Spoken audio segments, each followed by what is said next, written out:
Hello guys, welcome to common man reviews. ఓ మంచి ghost movie ఇప్పుడే చూసి వచ్చాను. అయితే మూవీ చూసిన తర్వాత నాకేమనిపించింది అనేది, అసలు మూవీ రివ్యూ ఏంటనేది ఈ వీడియోలో తెలుసుకుందాం.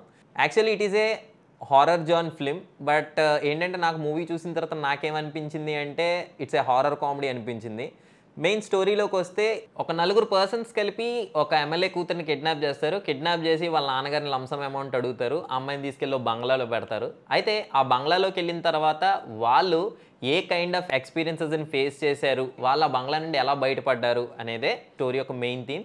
అంటే నాకు ఓవరాల్గా మూవీ చూసేసరికి ఏమనిపించిందంటే, పేరుకి హారర్ అన్నారు కానీ నాకు ఎక్కడ హారర్ అయితే కనిపించలేదు. కామెడీ పోనీ ఏమైనా ఎక్కువగా ఉన్నదా అంటే కామెడీ కూడా అంతగా ఏం లేదండి. నాకు తెలిసి వెన్నెల కిషోర్ కావచ్చు, లేదంటే శక్లక్ శంకర్, వీళ్ళిద్దరూ లేకపోతే అసలు మూవీ అసలు అది కూడా ఉండదు అనిపించింది.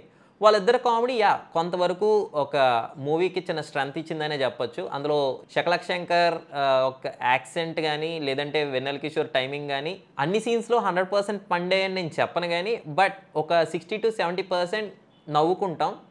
ఇకపోతే కొన్ని సీన్స్లో జోక్స్ అయితే ఉన్నాయి, అవి అంత నవ్వొచ్చేలాగా ఉండవు, మనకు మనమే కితకితలు పెట్టుకుని నవ్వుకోవాలి, అలా అనిపించే. ఇకపోతే నందిత గారు మూవీలో ఉన్నారు, బట్ ఆమె క్యారెక్టరు అంత ఇంపాక్ట్ అయితే క్రియేట్ చేయలేదనిపించింది. అండ్ డైరెక్టర్ ఏ విషయాన్ని చెప్పాలనుకున్నాడో నాకైతే అర్థం కాలేదు. ఎందుకంటే ఎక్కడా కూడా నాకు అంటే మూవీ చూస్తున్నాను, ఏదో ఒక కామెడీ స్కిట్ చూస్తున్నట్టు నాకు అనిపించింది కానీ అంత ఇంపాక్ట్ ఏది క్రియేట్ అవ్వలేదు. అంత హారర్గా అంత భయపెట్టే సీన్స్ అయితే నాకైతే ఏం అనిపించలేదు. ఓవరాల్గా మూవీకి వచ్చేసరికి ఏదో కూర్చొని నవ్వుకోవాలి అనుకుంటే వెళ్ళొచ్చు, థియేటర్లో కూర్చొని ఫ్రెండ్స్తో కూర్చొని ఎంజాయ్ చేయడానికి it's a one time watch movie. ఇటువంటి హానెస్ట్ అండ్ జెన్యూన్ రివ్యూస్ కావాలనుకుంటే మా ఛానల్కి సబ్స్క్రైబ్ చేయండి. అంతేకాకుండా మీ ఫ్రెండ్స్ అండ్ ఫ్యామిలీకి కూడా షేర్ చేయండి. Thank you.